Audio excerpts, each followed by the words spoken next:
All right, let's jump into the economic stuff because I know that's what you guys came here for. So here's the reality. You go on Twitter, you go on Facebook, you get an email from your favorite guru. They're going to tell you this is where the market's heading. This is what's going to happen. Okay. I wish I could do that for all of you. I wish I could say 100% this is exactly what's going to happen. And I know that most mentors, most gurus, most people that you see on Twitter or Facebook are going to drive after a narrative that's going to get attention.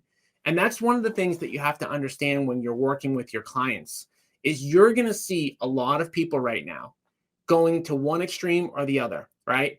Saying something like a factual statement that there are many variables and that we don't have a crystal ball and that the crystal ball can never be perfect, that is not going to attract as many likes, as many clicks, as many YouTube watches, as many email opens, right?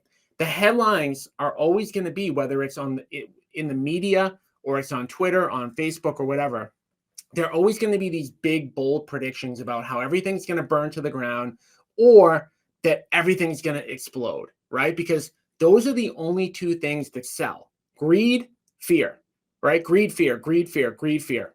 So you have to understand, and your clients have to understand that that is the reality. So when things kind of start to get shaky, like, Credit Suisse Bank, when you have all of these banks, Silicon Valley Bank, when you have all of these problems and all of these headlines in the news, most people aren't thinking about how do I actually serve the base of followers that I have. They're thinking about how do I get the most likes, the most clicks, the most attention, right? If I had sent out an email saying, I guarantee the market is going to crash by May of 2023, here's why, and sent them a link to this, I would have at least double or triple the people on this. But I won't do that because I'm not going to lie to you guys. I'm not going to exaggerate. I'm going to give you guys the facts, the truth, and maybe that, sells a little bit less well for me, but that's the reality.